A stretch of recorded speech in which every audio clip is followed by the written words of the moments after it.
I'm going to share my experience. I don't know if Sarah will appreciate this or not, but I like to be transparent when I talk. But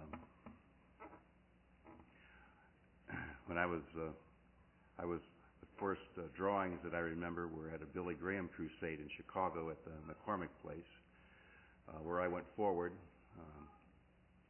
Talked with counselors at the end. Of course, I don't even remember what we talked about, but I do remember being drawn by the message. And I remember Brother Billy Graham, and very much impressed with the preaching of the Word.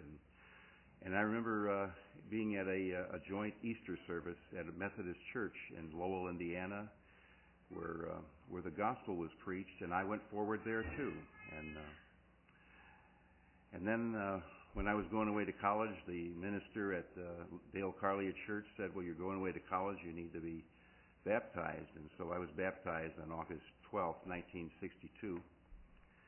And of course, I needed to be baptized to be put on the church roll. And but I'll just tell you, see, that's something that's, all of this Babylonian confusion, that it's something you have to, it's something you have to get untangled from later on. You've got to work this out. It's not when this happens to you. See, that's one of the damages that are caused by false teaching and false emphasis. Is what it is, not just that it's false, but the effect that it has on people in their lives. It's you're living with a contradiction. If you're taught error, you're living with a contradiction.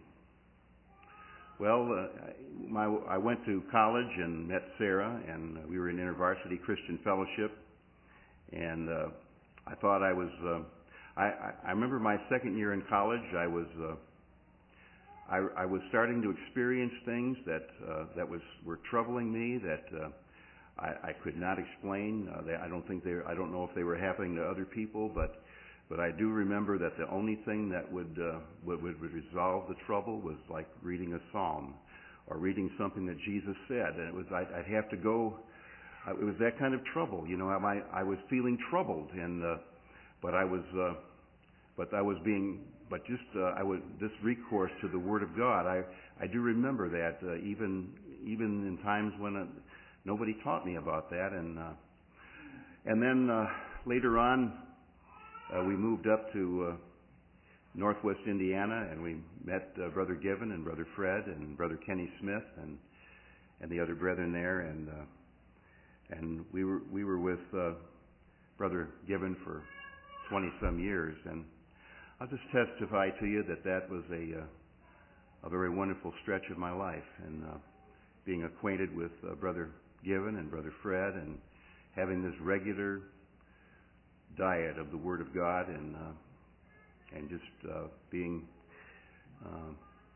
becoming accustomed to that sort of thing,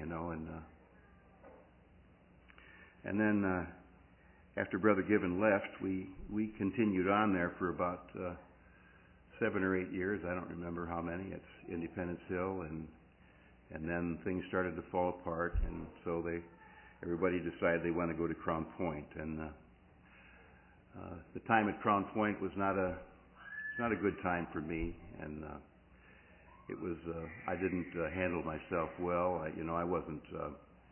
I should have been more alert, and I wasn't deliberately ungodly or anything. It's just that as far as conducting myself and personally, as in my own personal conduct to the Lord, and I wasn't careful like I should have been, but it wasn't a good time. It was not a good time for me, and but I don't, I have to take the blame for that myself.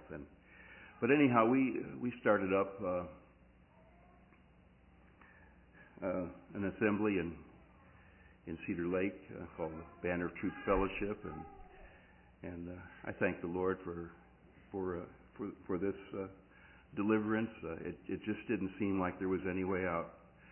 It didn't seem like I had come to such a place where I read the parables in Luke 15 there, and I told Sarah one night, I said, now that's the only hope that I've got, is that Jesus is like this, and He is. He's like the one who's searching and for the lost coin, and the one who's looking for the lost sheep, and the one who's like the father calling his son back home. But Jesus is like that, and I just want to give thanks to the Lord for His mercy, and I thank the Lord for you, brethren, too. It's been a very wonderful time, and I thank you all for this occasion.